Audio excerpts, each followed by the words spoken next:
Assalamualaikum warahmatullahi wabarakatuh. Perkenalkan, nama saya Anissa Karnatuliza dari Program Studi Tadris Matematika Fakultas Tadris Umum.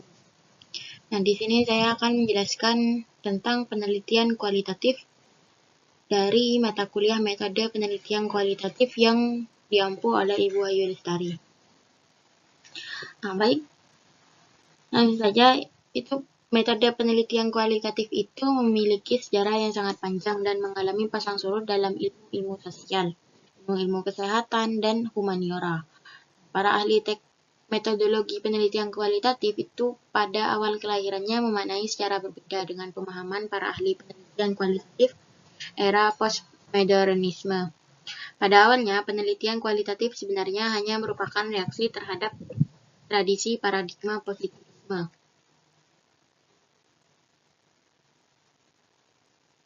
Dan post-positivisme yang berupaya melakukan kajian budaya yang bersifat interpretatif. Nah, di sini itu kan ada 3 subbab. Yang pertama ada pengertian, yang kedua ada ciri-ciri, yang terakhir ada 3 fungsi teori. Nah, yang pertama yaitu pengertian. Penelitian kualitatif adalah jenis penelitian yang menghasilkan penemuan yang tidak dapat dicapai dengan menggunakan prosedur statistik atau dengan cara kualifikasi lainnya. Maksudnya di sini seperti cara-cara metode kuantitatif. Menurut para ahli, yang pertama yaitu Strauss dan Corbin tahun 2008 merinci bahwa penelitian kualitatif dapat digunakan untuk meneliti kehidupan masyarakat, sejarah, tingkah laku, fungsionalisasi organisasi, gerakan sosial, atau hubungan kekerabatan.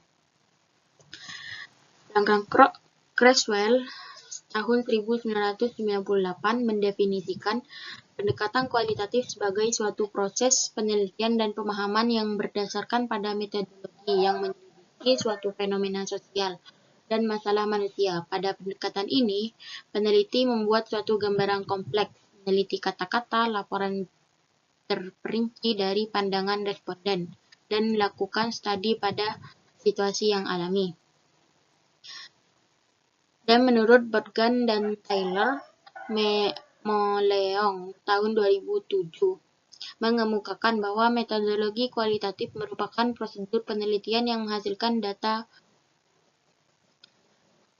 deskriptif berupa kata-kata tertulis maupun lisan dari orang-orang dan perilaku yang diamati.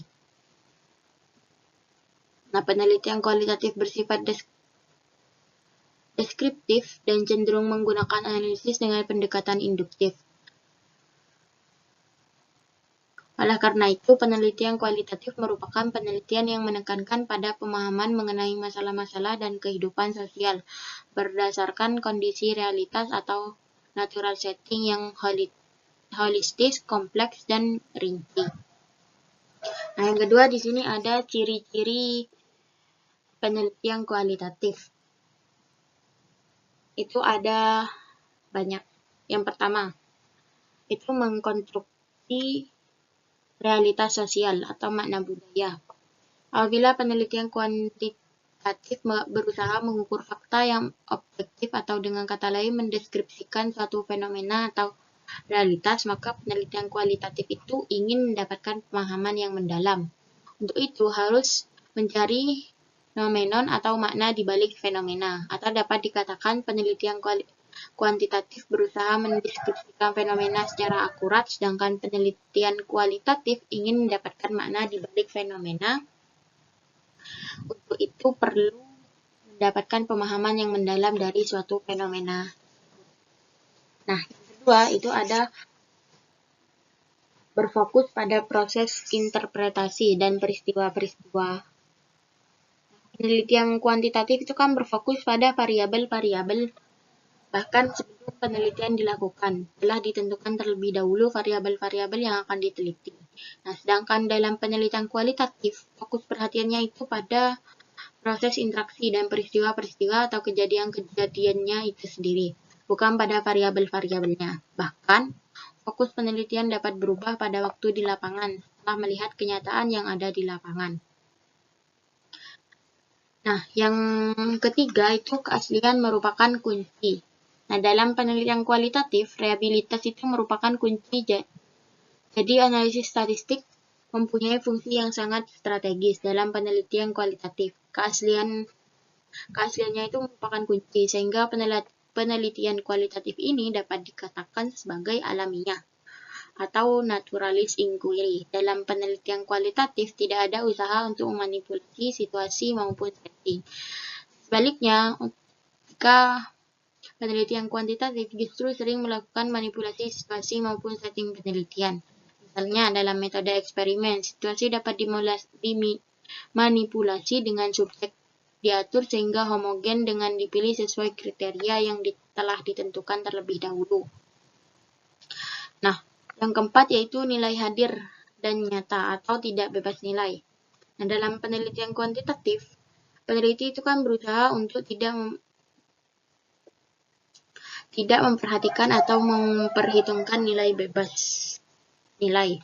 Sebaliknya, dalam penelitian kualitatif, nilai sangat diperhatikan atau diperhitungkan. Penelitian kuantitatif itu memegang teguh prinsip menghindari pernyataan-pernyataan yang berkaitan dengan nilai-nilai dalam laporan penelitian. Juga dalam skripsi, tesis, atau disertasi. Dengan jalan menggunakan bahasa yang impersonal, misalnya tidak menggunakan kata-kata seperti kita, kami, saya, kita semua. Nah, seperti itu. Dan yang terakhir yaitu fungsi teori dalam penelitian kualitatif. Nah, metode penelitian kualitatif itu kan berangkat dari lapangan dengan melihat fenomena atau gejala yang terjadi. Selanjutnya, menghasilkan atau mengembangkan teori. Jika dalam metode penelitian kuantitatif teori berwujud dalam bentuk hipotesis atau definisi, maka dalam metode penelitian kuantitatif teori berbentuk pola atau generalisasi naturalistik. Oleh karena itu, pola dari suatu fenomena bisa dianggap sebagai sebuah teori. Kalau begitu, apa fungsi teori dalam metode penelitian kualitatif? Nah, teori itu dipakai sebagai bahan pisau, analisis, temuan penelitian pada bagian pembahasan atau diskusi hasil penelitian. Nah, dengan teori, peneliti akan memperoleh inspirasi untuk bisa memaknai persoalan yang memang diteliti.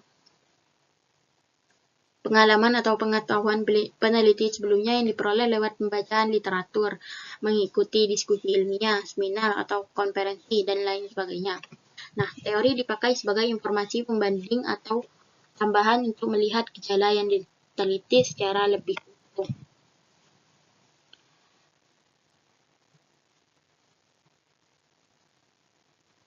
Nah,